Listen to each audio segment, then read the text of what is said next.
আসলে অ্যাসেসমেন্টের বাংলা হচ্ছে কর নির্ধারণ। তো সেই কর নির্ধারণ কত প্রকার ও কি কি, আইনে কি কি প্রভিশন আছে সেগুলো যদি একটু দেখি। তো প্রথমেই হলো প্রভিশনাল অ্যাসেসমেন্ট, এটার বাংলা হচ্ছে সাময়িক কর নির্ধারণ। এইটার খুব একটা প্রচলন ইনকাম ট্যাক্সে নাই এবং পরীক্ষাও দেখি না কখনো আসে। তারপরেও বলি, এটা হচ্ছে যে যদি কোনো করদাতা মানে 74-এ যেটা রিটার্নের ভিত্তিতে তার ট্যাক্স দেওয়ার কথা সেটা যদি না দিয়ে থাকে, না দিয়েই যদি রিটার্ন সাবমিট করে, যদিও সে করতে পারে না, তো সেই ক্ষেত্রে ওই ট্যাক্সটা জরুরি ভিত্তিতে করদাতার কাছ থেকে আদায় করার জন্য এটা একটা হাতিয়ার, যে হাতিয়ারটা ডিসিটি ব্যবহার করে থাকে। মূলত এই পাওয়ারটা আসলে ডিসিটি কে দেয়া আছে যে সে প্রভিশনালি মানে হলো সাময়িকভাবে একটা অ্যাসেসমেন্ট করে ডিমান্ড সৃষ্টি করে সেই ট্যাক্সটা করদাতার কাছ থেকে যেন আদায় করতে পারে। এটার জন্য 81-এ একটা প্রভিশনাল অ্যাসেসমেন্টের বিধান আছে। বাট প্রভিশনাল অ্যাসেসমেন্ট করলেও তাকে কিন্তু আবার ফাইনাল অ্যাসেসমেন্ট তাকে করতেই হয়, মানে এটা মানে এখানেই শেষ নয়। আর 2 নম্বরে যেটা বলছে সেটা হলো assessment on the basis of correct return.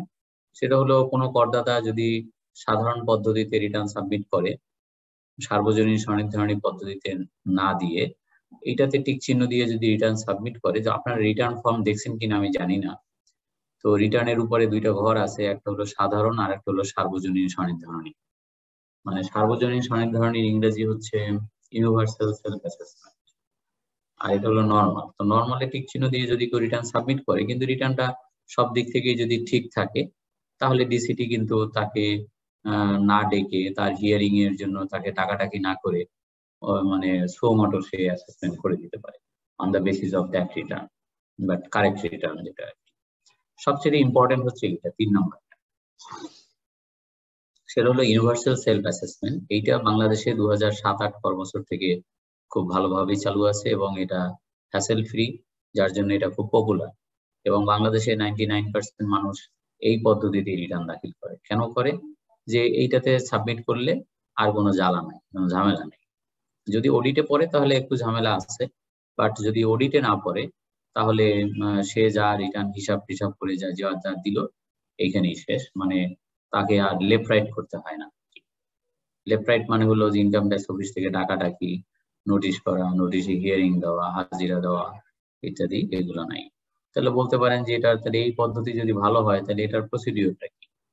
Procedure খুব সিম্পল, মানে রিটার্নের উপরে যে একটা ঘর আছে ইউনিভার্সাল সেলফ অ্যাসেসমেন্ট, ওইটাতে টিক চিহ্ন দিয়ে রিটার্নটা সাবমিট করতে হয়। এবং এই রিটার্নটা সাবমিট করতে হয় রিটার্ন দাখিলের যে সর্বশেষ দিন। আপনারা জানেন যে 30শে নভেম্বর ব্যক্তির ক্ষেত্রে, কোম্পানির ক্ষেত্রে তো আজকে দেখলেনি বিভিন্ন ধরনের ডেট, ওই ডেটের মধ্যে আর কি দিতে হয়। এটা হলো 1 নম্বর। 2 নম্বরে হচ্ছে যে রিটার্নে যে ট্যাক্স আসে সেই ট্যাক্সটা না দিয়ে কিন্তু সে এই পদ্ধতিতে রিটার্ন দাখিল করতে পারবে না। ধরেন একটা কোম্পানি এই পদ্ধতিতে রিটার্ন দাখিল করবে, তার ট্যাক্স হিসাব করে দেখলো তার ট্যাক্স আসছে 9 লাখ সামথিং, তো ওই ট্যাক্সটা জমা দিবে আগে, তারপরে রিটার্নটা জমা দিবে।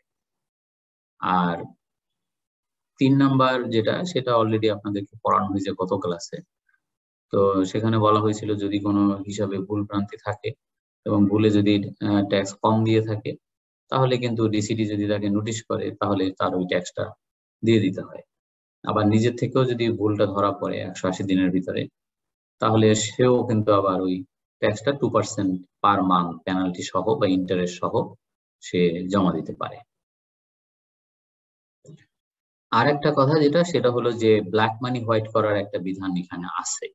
সেটা হলো যে কোনো নতুন করদাতা যদি ফার্স্ট টাইম রিটার্ন সাবমিট করে, তার আগে কখনো টিন নাম্বার ছিল না, তাহলে সে যদি তার ব্যবসা থেকে ইনকাম শো করে, সেখানে বলছে যে যে পরিমাণ টাকা সে ওপেনিং পুঁজি দেখাবে, প্রারম্ভিক পুঁজি যে টাকা দেখাবে তার মিনিমাম 20% তার ইনকাম ডিক্লেয়ার করতে হবে, এবং ওই ইনকামের উপরে ইনকাম ট্যাক্স দিলে তার পুঁজিটা হোয়াইট হয়ে যাবে।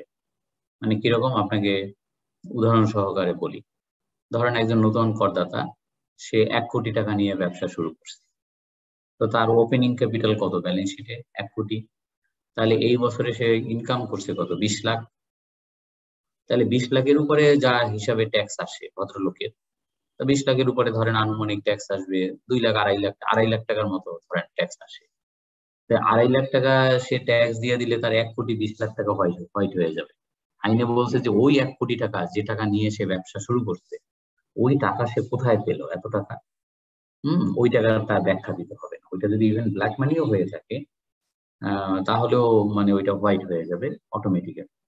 কি শর্তে হোয়াইট হবে? এই 6টা শর্তে। শর্ত 6টা তো আপনার চোখের সামনে। সেটা হলো ওই যে 1 কোটি টাকা যেটা নিয়ে ইনকাম ট্যাক্স ডিপার্টমেন্ট কোনো কোশ্চেন করবে না, বিনা প্রশ্নে মেনে নেবে, সেই টাকা সে 5 বছরের মধ্যে ট্রান্সফার করতে পারবে না কোথাও। ওই টাকা উঠে আসে একটা অ্যাপার্টমেন্ট কিনবে, তা পারবে না। মানে ব্যবসার টাকা ব্যবসাতেই রাখিতে হবে।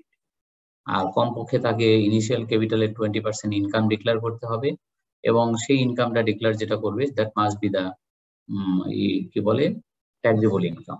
মানে আপনারা তো জানেন যে ট্যাক্সেবল ইনকাম হচ্ছে 3 লাখ টাকা উপরে দেখালে। 3 লাখ টাকা পর্যন্ত তো নন ট্যাক্সেবল আমাদের, আর মহিলাদের ক্ষেত্রে 3.5 লাখ টাকা।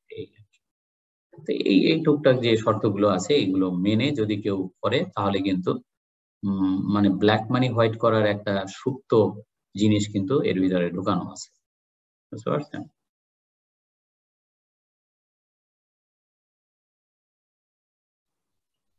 তবে ভয় হলো অডিটের, যে সারা বাংলাদেশে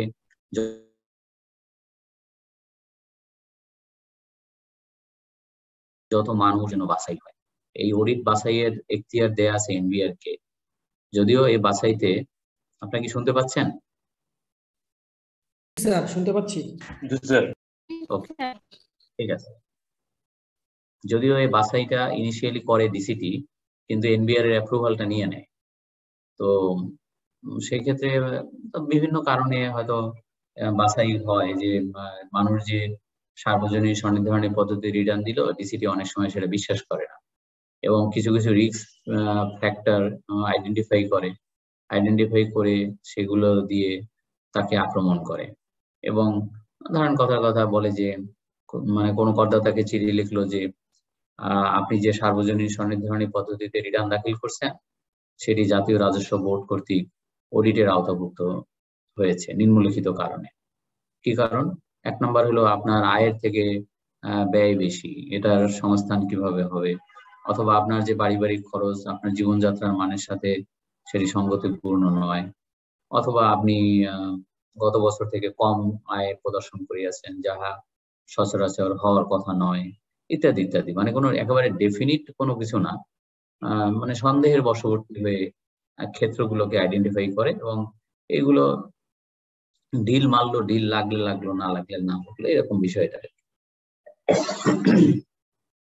এই তবে একটা কথা, যে কোনো করদাতা বা কোনো কোম্পানি যদি, কোনো ব্যক্তি বা কোনো কোম্পানি যদি গত বছরে তার যে ইনকাম তার থেকে 15% ইনকাম, অ্যাটলিস্ট 15% ইনকাম বাড়াইয়া যদি রিটার্ন সাবমিট করে ইউনিভার্সাল সেলফ অ্যাসেসমেন্টে, তাহলে তারটা অডিট করা যাবে না, আইনি বাধা দেয়।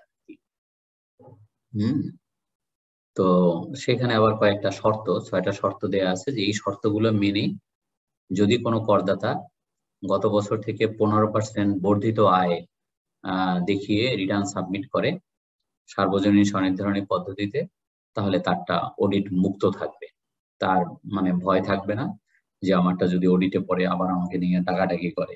তো বলতে পারেন আপনারা যে অডিটে পড়লে কি হয়? অডিটে পড়লে সাধারণত ডিসিটি ওই করদাতাকে চিঠি দেয় যে হে সম্মানিত করদাতা, আপনি যে সার্বজনীন স্বনির্ধারণী পদ্ধতিতে রিটার্ন দাখিল করেছিলেন সেটি জাতীয় রাজস্ব বোর্ড কর্তৃক নিম্নলিখিত কারণে অডিটের আওতাভুক্ত হয়েছে। তো এখন এই যে কারণগুলোতে অডিটের আওতাভুক্ত হয়েছে সে কারণগুলোর ব্যাপারে আপনার বক্তব্য কি? তো আপনি যদি বক্তব্য দিয়ে খণ্ডন করতে পারেন ভালো, আর যদি খণ্ডন করতে না পারেন তাহলে সার্বজনীন স্বনির্ধারণী পদ্ধতিতে যে রিটার্ন দাখিল করেছিলেন সেটি আর সার্বজনীন রহিল না, এটি এখন একটি সাধারণ রিটার্ন হিসেবে গণ্য হবে, এবং এখন হইতে লেফট রাইট শুরু হইবে। মানে আপনাকে এরপরে নোটিশ করা হবে, এবং সেই নোটিশের প্রেক্ষিতে আপনি হাজিরা দিতে হবে, খাতাপত্র দেখাতে হবে, ইত্যাদি ইত্যাদি ইত্যাদি ইত্যাদি। এই বুঝতে পারছেন? তো এই হয় আর কি বাস্তবে। তো যাই হোক আর কি, এটা গেল। আর হলো আপনার কোনো করদাতা যদি সার্বজনীন স্বনির্ধারণী পদ্ধতিতে রিটার্ন দিয়ে কোনো কর ফাঁকি দিয়ে থাকে, তাহলে কিন্তু 93-তে বলা আছে যে 6 বছরের মধ্যে তার ওই কর ফাঁকি পুনরুদ্ধার করা যাবে। মানে 93-তে তার ওই অ্যাসেসমেন্টটা আবার রিওপেন করা যাবে, আবার পুনরায় তার মানে জাগ্রত করে তার ওই অ্যাসেসমেন্টটা আবার কমপ্লিট করা যাবে। তবে 93-তে ওই রিওপেন করার মানে টাইম লিমিট হলো 6 বছর। আর 4 নম্বরে মিনিমাম ট্যাক্স যেটা আন্ডার সেকশন 82C, এটা তো অলরেডি আপনাদেরকে দেখানো হয়েছে যে আমাদের যে 52টা খাত আছে উৎসে আয়কর কর্তনের, তার ভিতরে এই 30টা হচ্ছে মিনিমাম ট্যাক্স। এই 30টা বুঝতে পারছেন, এই 30টা আপনি দেখছেন অলরেডি, এটা নিয়ে আজকেও কথা হচ্ছে। তো ওই 30টার ক্ষেত্রে আপনার আইদার সেমিফাইনাল আর ফাইনাল, আর এই 6টা হলো ফাইনাল।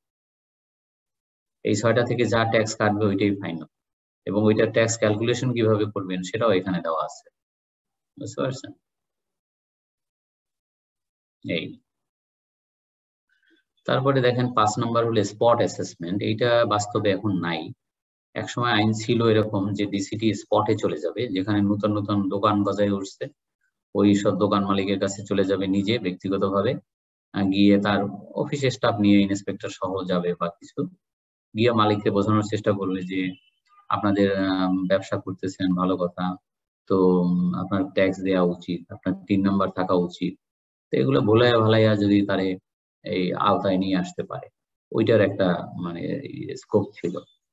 বাট এটা এখন বাস্তবে নাই, আইনে আছে বাস্তবে নাই। বাস্তবে না থাকার পিছনে কারণ ডিসিটিরা রিল্যাক্টেন্ট, তারা নিজের এসি রুম ছেড়ে এখন রাস্তায় রাস্তায় রোদ্রের মধ্যে ঘুরতে চায় না। আর ঘুরতে গেলেও যে খুব একটা ফল দেয় তা না, উল্টা আরো মাইর খাওয়ার ভয় থাকে। তো ফলে এইটা খুব একটা পপুলার হয় না। 6 নাম্বার হলো অ্যাসেসমেন্ট আফটার হিয়ারিং। এইটা হলো সেকশন 83। এখানে বলা আছে কোনো করদাতা যদি সাধারণ পদ্ধতিতে রিটার্ন দাখিল করে অথবা সার্বজনীন স্বনির্ধারণী পদ্ধতিতে রিটার্ন দাখিল করার পরে যদি সেটা অডিটে পড়ার পরে সেটা সাধারণে পরিণত হয়, তখন ডিসিটি সাধারণত করদাতাকে নোটিশ করে, হিয়ারিং এর নোটিশ, বাংলা হচ্ছে শুনানির নোটিশ, যে হে করদাতা আপনি আসেন আমার সাথে বসেন, বসে আপনারা মানে শুনানির ভিত্তিতে আমরা আপনাকে কিছু কোশ্চেন করব, আপনি কিছু কাগজপত্র দিবেন, তার ভিত্তিতে আমরা একটা অ্যাসেসমেন্ট করব। অ্যাসেসমেন্ট মানে হলো কর নির্ধারণ, মানে আপনার কয় টাকা ট্যাক্স হয় সেইটা আমরা নির্ধারণ করব, সেটা নির্ধারণ করবে ডিসিটি, বুঝতে পারছেন। তাহলে বলতে পারেন যে ইউনিভার্সাল সেলফ অ্যাসেসমেন্ট আর এই যে 6 নম্বরে হলো অ্যাসেসমেন্ট আফটার হিয়ারিং, দুটোর মধ্যে পার্থক্য কি? ইউনিভার্সাল সেলফ অ্যাসেসমেন্টে করদাতা নিজের অ্যাসেসমেন্ট নিজেই করে জমা দেয়, সেখানে করদাতা নিজেই ডিসিটির ভূমিকায় অবতীর্ণ হয়। আর এইটা 6 নম্বর হলো যে এসএসসি তেমন কিছু বোঝে টোঝে না, সে একটা রিটার্ন নর্মালি দিয়ে দিল, এখন ডিসিটি যা ভালো মনে হয় করে দিলে সুন্দর করে, তার কথা শুনে তার ইনকামের সোর্স, তার কি কি কাগজপত্র আছে সেগুলো নিয়ে সুন্দর করে একটা অ্যাসেসমেন্ট করবে এবং সেখানে বলবে তার ইনকাম কত, ট্যাক্স কত আসলো ইত্যাদি ইত্যাদি। ঠিক আছে এ পর্যন্ত?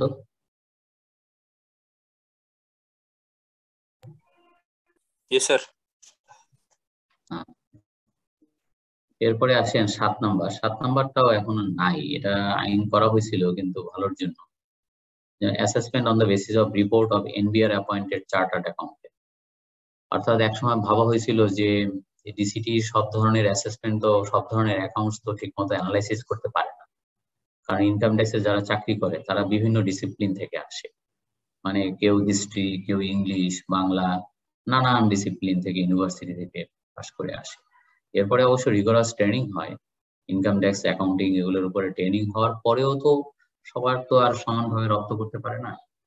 তো কিছু কিছু কমপ্লিকেটেড অ্যাকাউন্ট, যেমন ধরেন ব্রিটিশ আমেরিকান টোবাকো, ইউনিলিভার, এরকম বা ধরেন বাংলা লিঙ্ক অথবা কি বলে জিপি, গ্রামীণফোন, এক একটা মানে অ্যাসেসমেন্টের নেচার এক এক রকম, তাদের বিজনেস প্রসেসটাই সম্পূর্ণ ভিন্ন, এটা ধরতেও সময় লাগে।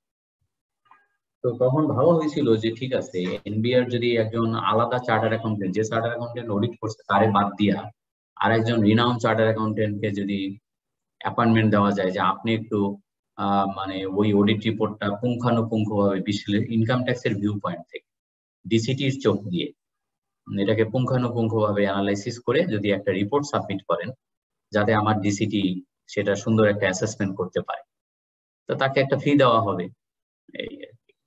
কিন্তু এটাও আইন করে রাখছে, আজ পর্যন্ত আমরা দেখি নাই বাস্তবে সে অন্য কোনো চার্টার অ্যাকাউন্টেন্টকে আবার এনবিআর থেকে নিয়োগ করছে, এরকমটা দেখা যায় না। তারপরে দেখেন 8 নাম্বার হচ্ছে বেস্ট জাজমেন্ট অ্যাসেসমেন্ট। এটার আরেকটা ইংলিশ হলো আপনার এক্সপার্টি অ্যাসেসমেন্ট, আর বাংলায় বলে একতরফা কর নির্ধারণ। মানে ডিসিটি করদাতাকে নোটিশ করলো যে আপনি নিজে আসেন বা আপনার লয়ারকে পাঠান হিয়ারিং এর জন্য, সে আসলো না, তাকে হয়তো 79 খাতাপত্র উপস্থাপন করতে বললো, সে খাতাপত্র উপস্থাপন করলো না, তো ইত্যাদি। যদি নন কমপ্লায়েন্স নোটিশের এই ধরনের বিভিন্ন ধরনের নন কমপ্লায়েন্সের কারণে ডিসিটি তো আর মানে বসে থাকতে পারে না, তার তো এক পর্যায়ে অ্যাসেসমেন্ট করতে হবে। সে আসে না ভালো কথা, এখন ডিসিটি যা ভালো মনে হয় একটা কিছু করে দিতে হবে, তার তো একটা ট্যাক্স ধরে দিতে হবে। ওইটাকে বলা হয় বেস্ট জাজমেন্ট অ্যাসেসমেন্ট। নামকরণটা এরকম করা হয়েছে এই কারণে যে ডিসিটি রাগ হয়ে যেন যা খুশি একটা খারাপ অ্যাসেসমেন্ট না করে, সে যেন আসে না তাতে কি মন খারাপ যেন না করে, একটু ভালো অ্যাসেসমেন্ট যেন করে। বিষয়টাই আসলে তো ভালো অ্যাসেসমেন্ট হয় না, এটা তো বোঝেন। তারপরে দেখেন 9 নম্বর assessment of bus, truck, mini bus. এগুলো কিন্তু প্রিজাম্পটিভ ট্যাক্স, মানে ফিক্সড ট্যাক্স। বাংলাদেশের পরিবহন সেক্টর কিন্তু ফিক্সড ট্যাক্সের আওতায়, তারা কিন্তু ইনকাম ট্যাক্স ডিপার্টমেন্টে গিয়ে ইনকাম ট্যাক্স দেয় না, তারা ট্যাক্স দেয় মিরপুরে বিআরটিএ থেকে। মানে পার বাস, ট্রাক বা মিনি বাস ট্যাক্স হচ্ছে ইয়ারলি ট্যাক্স ফিক্সড। লংস এরও fixed capacity tax. Launches, cargo vessel, bus, truck এগুলা কিন্তু বাৎসরিক ওই যখন বিআরটিএ তে রুট পারমিট করতে যায় বা কি কি জানি ওই যে তাদের যত মানে মানে কমপ্লায়েন্স গুলো সব বিআরটি এর সাথে, আর লংস এর হলো বিআইডব্লিউটি এর সাথে। তো ওই সময় এই ট্যাক্সটা দিতে হয়, ইয়ারলি ট্যাক্সটা, এটা ফিক্সড।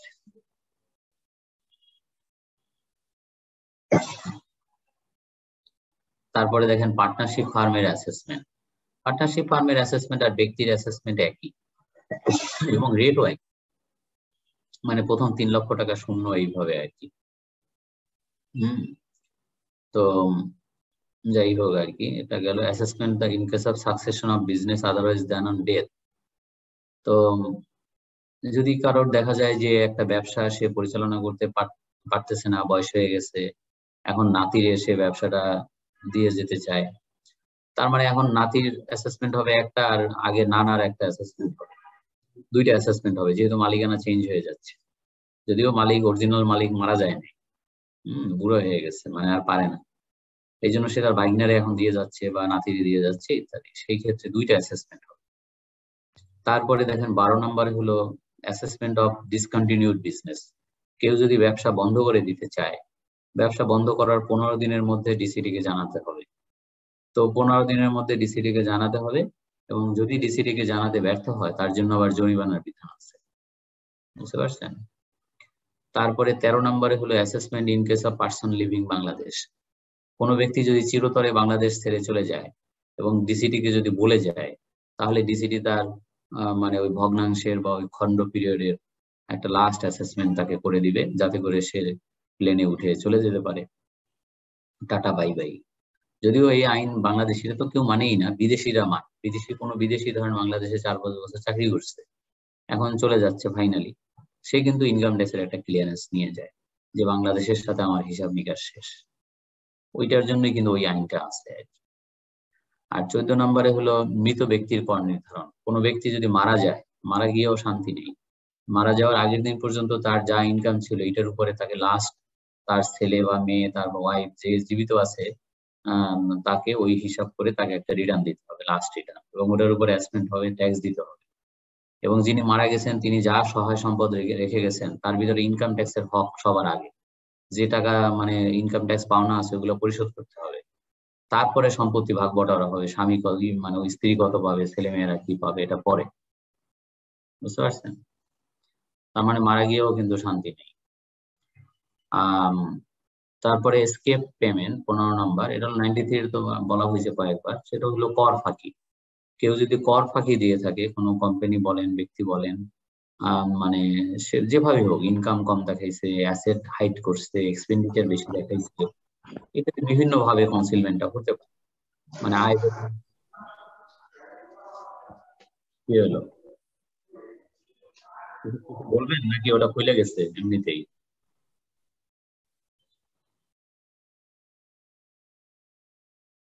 আচ্ছা, তো যদি কেউ আয় গোপন করে বা সম্পদ গোপন করে ইত্যাদি, সেক্ষেত্রে আপনার 6 বছরের মধ্যে যদি ধরা পড়ে, তাহলে 6 বছরের মধ্যে কিন্তু ডিসিটি তার ওই বছরের অ্যাসেসমেন্টটাকে রিওপেন করে আবার পুনরায় অ্যাসেসমেন্ট করতে পারে। তাতে তার যে টাকা কর ফাঁকি দিছে ওই টাকাটা তো তাকে দিতে হবে, প্লাস 128 ধারায় তাকে জরিমানাও দিতে হবে।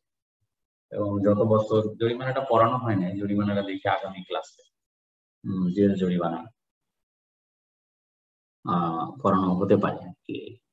তো এইখানেও এটা নিয়েও বিভিন্ন রকমের কথা হয় যে একটা লোক চুরি করলো, সে কর ফাঁকি দিল, তার 6 বছরের মধ্যে যদি ধরা পড়ে, তাহলে তারটা ধরা যাবে, 6 বছর পার হয়ে গেলে আর ধরা যাবে না। এটার পক্ষে বিপক্ষে নানান রকমের যুক্তি আছে আর কি। তো যাই হোক, ওগুলোতে আর না যাই। আর তারপরে 16 নম্বরে হলো অ্যাসেসমেন্ট অফ মাইনর, মানে মাইনরের অ্যাসেসমেন্ট কিন্তু মেজরের সাথে হয়।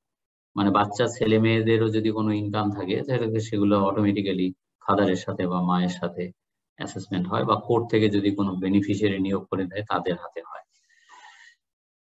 17 নম্বরে হলো নন রেসিডেন্ট শিপিং। বিদেশি পতাকাবাহী জাহাজ যখন চিটাগাং পোর্ট বা মোংলা পোর্ট ছেড়ে যায়, তখন যে পরিমাণ মাল লোড করলো ওই মালের যে ভাড়া, ওই ভাড়ার 8% ট্যাক্স দিয়ে তারপরে জাহাজ ছাড়ার অনুমতি পায়। আর যে দেশের পতাকাবাহী জাহাজ, ওই দেশের সাথে যদি বাংলাদেশের দ্বৈত কর পরিহার চুক্তি থাকে, তাহলে ইউজুয়ালি রেটটা অর্ধেক, মানে 8-এর জায়গায় 4। এবং হলো ভাড়ার উপরে, ইনকামের উপরে না, টোটাল ভাড়ার উপরে। এবং ইকুয়ালি আপনার 18 নম্বর যেটা, সেটা হলো নন রেসিডেন্ট এয়ারলাইন্স। সেটা হলো বিদেশি এয়ারলাইন্স যেগুলো বাংলাদেশের মাটি স্পর্শ করে এবং ওই দেশের সাথে যদি দ্বৈত কর পরিহার চুক্তি না থাকে, তাহলে ট্যাক্স রেটটা কম, অনেক কম, 3%। কিন্তু ইনকামের উপরে না, এটাও ভাড়ার উপরে, মানে পরিবহন ভাড়া বা মানুষ যে প্যাসেঞ্জারের যে ভাড়া, ওই ভাড়ার উপরে আর কি ওই ট্যাক্সটা হয়। এই মোটামুটি আর কি, যে করারোপণ বা ট্যাক্সেশন বা অ্যাসেসমেন্ট কত প্রকার ও কি কি, সেগুলোকে সব এক জায়গায় নিয়ে আসলে এরকমটা দাঁড়ায় আর কি। ঠিক আছে। তো এখন যা পড়ানো হলো অ্যাসেসমেন্টের যে বিভিন্ন প্রকার অ্যাসেসমেন্ট, এটা নিয়ে কোশ্চেন করতে পারেন যদি কোশ্চেন থাকে।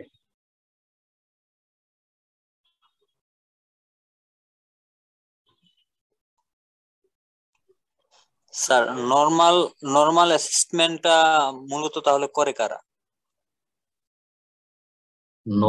নর্মাল অ্যাসেসমেন্টই তো আগে বাংলাদেশে ছিল। এখন অ্যাবনর্মাল যেটা ইউনিভার্সাল সেলফ অ্যাসেসমেন্ট তো আসছে 2007-08 বছর থেকে। তো এইটা আসার পরে এইটা পপুলার সারা পৃথিবীতে, কিন্তু ইউনিভার্সাল সেলফ অ্যাসেসমেন্টই, নর্মাল নাই। বাংলাদেশে নর্মাল ওই আন্দাগুন্দা অনেক ব্যবসায়ী আছে, বোঝে না সোজে না। হ্যাঁ, সে ওই কোন রকম নর্মালি টিক চিহ্ন দেয়, বলে যে ডিসিটি আমার ট্যাক্স ধার্য করে দিক, ওইটাই ভালো। আমি তো কেমনে করে পারি না, বুঝি না। তো সাধারণত যারা চাকরিজীবী তারা তো শিক্ষিত, তারা কিন্তু 100% কিন্তু ইসে দেয়, ইউনিভার্সাল সেলফ অ্যাসেসমেন্টে দেয়। কেন? ইউনিভার্সাল সেলফ অ্যাসেসমেন্টে দিতে গেলে তো তার একেবারে পূর্ণাঙ্গ হিসাব করে দিতে হয়, কত টাকা ট্যাক্স আসলো, কত টাকা রিবেট পাইলো, কত টাকা কাটা আছে, আর কত দিতে হবে। এই তো অনেক সময় অনেক ব্যবসায়ীরা, তাদের এত সময়ও থাকে না, তারা অনেক সময় নর্মালে দেয়। আবার অনেকে ওই অডিটটাকে অ্যাভয়েড করার জন্য নর্মালে দেয়। বিশেষ করে আমি দেখি তো কোম্পানি গুলো সাধারণত ইউনিভার্সাল সেলফে দিতে চায় না, দেয় না, বলে দিলেই তো অডিটে পড়বে। কারণ অডিটে পড়ার তো মুখ্য অস্ত্র অস্ত্র হইলো সেকশন 30, যেটা আজকে করানো হলো, যে মানে যে সমস্ত খরচের খাত থেকে ট্যাক্স কাটার কথা কাটছে কিনা, তাই না, সেগুলো দেখা প্রয়োজন। তো এই এই কথা বলেই তো অডিটে ফেলতে পারে, এই আর কি।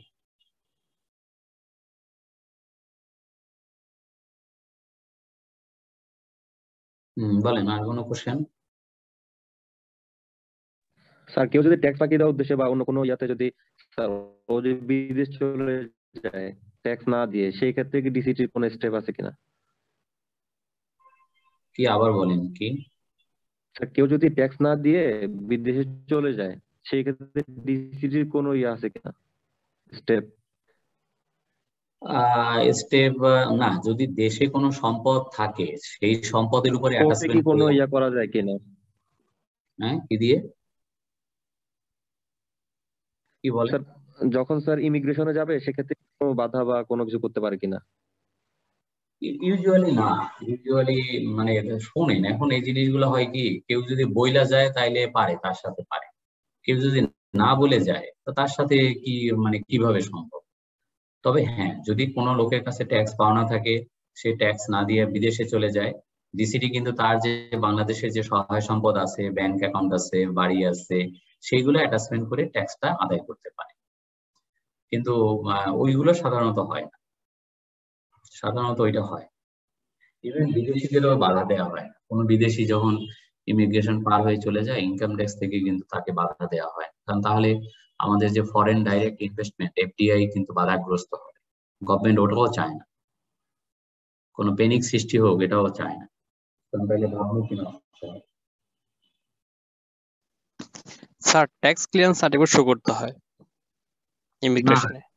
ইমিগ্রেশনে না, না, নট নেসেসারি সবসময় ট্যাক্স ক্লিয়ারেন্স সার্টিফিকেট শো করতে হয় না। এক সময় ছিল, পরে ইনকাম ট্যাক্সের সেই ইন্সপেক্টরদেরকে তুলে আনা হয়েছে যে না, এটা ঠিক আছে, যারা নিয়ে যায় যাক, আর যারা না নিয়ে যায় ওই ঝামেলা করা যাবে না। কারণ কার মনে কি আছে কে জানে, কে চিরতরে চলে যাচ্ছে আর কে বেড়াইতে যাচ্ছে আবার আসবে, তো এগুলো কি বলা যায় নাকি? বুঝলেন না? কেউ কি কয়ে যায় যে আমি চিরতরে যাই, আর কেউ এমনি যায়, কেউ বেড়াইতে যায়, তো কার মনে কি আছে তো কে জানে।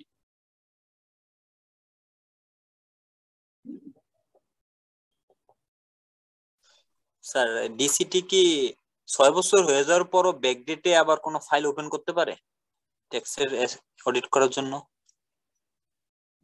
না, অডিট তো করতে হবে 2 বছরের ভিতরে।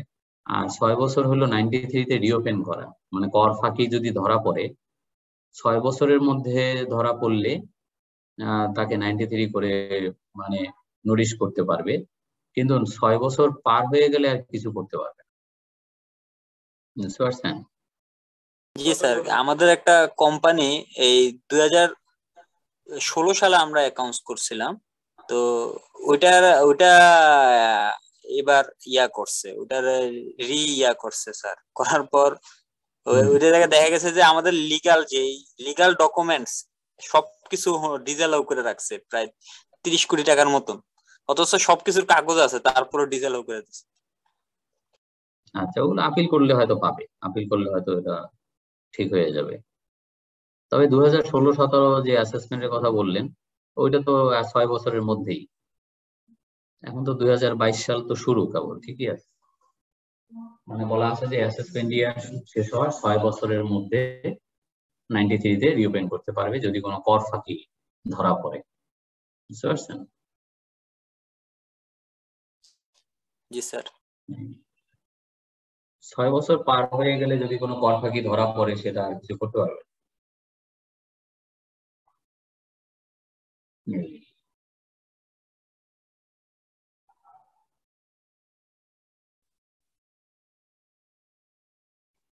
বলেন, আর কোনো কোশ্চেন? মানে আজকে যা পড়ানো হয়েছে এই পর্যন্তই। এখন যদি কারোর কোনো কোশ্চেন আছে, 3টা জিনিস করানো হলো। একটা হলো আপনার একটা কোম্পানির অঙ্ক। এখন শুনে রাখেন যে আগামী ক্লাসে যদি মানে শরীর ঠিক থাকে আর কি, কারণ এই করোনা নিয়েও ক্লাস নিতেছি। বুঝতে পারছেন? যদি ঠিক থাকে তাহলে কোম্পানির আর একটা অঙ্ক করানো হবে, আর পেনাল্টি অ্যান্ড প্রসিকিউশন করানো হবে। এটুকু একটু আমাকে মনে করাই দিয়ে। স্যার আবার একটু বলেন, কি বলছেন স্যার? না, বলছি যে শরীর যদি সুস্থ থাকে, কারণ এই তো করোনা নিয়েও আপনাদের ক্লাস নিলাম আজকে, তো ওই আগামী ক্লাসে যদি শরীর ঠিক থাকে তাহলে ক্লাস নেব। সেটা হলো আপনার কোম্পানির আর একটা অঙ্ক করাবো।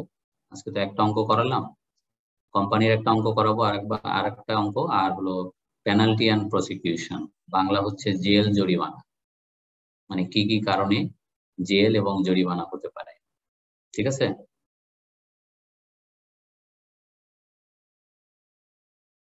জি sir, thank you sir. Sir একটা কথা বলতে চাচ্ছি। স্যার আমরা কি আপনার এই সব কবিতা পেতে পারি? না, দেওয়া হয়েছে তো সব আপনাদের। স্যার ওটা আমরা পাইছি, ওটা আমরা স্ক্যান করে নিয়েছি, কিন্তু সব করে দিলে আমাদের একটু উপকার হতো এখন।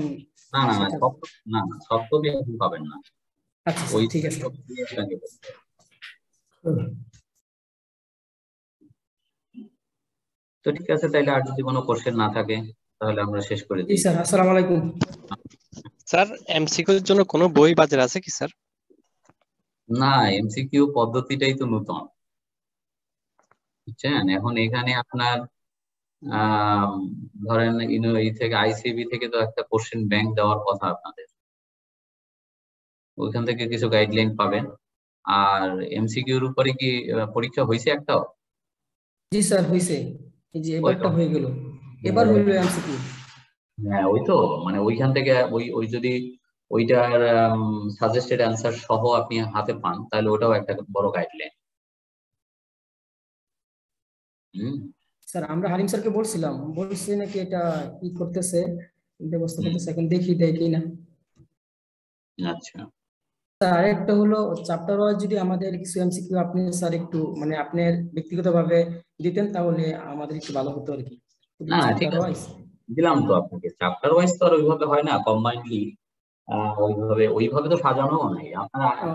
জি জি আপনারা এইভাবে ইভেন আপনি যে স্টাডি ম্যানুয়াল সেটা তো আপনার এমসিকিউ কে বেস করে করা না। একটা আনুমানিক দিলে মানে আমাদের ভালো হতো আর কি যদি। দিচ্ছি তো, ভালো করছি তো, আপনারা তো কেউ আমাকে বলেন আজকে যে 10টা আপনাদের দিলাম, 10টা দিলাম কেন? 10টা দিলাম তো ওই কারণে, তাই না? সামনে আরো দেবো, অসুবিধা কি? জি স্যার, এই জন্যই আর কি। ঠিক আছে, ধন্যবাদ। ঠিক আছে, আসসালামু আলাইকুম। আসসালাম, হ্যাঁ।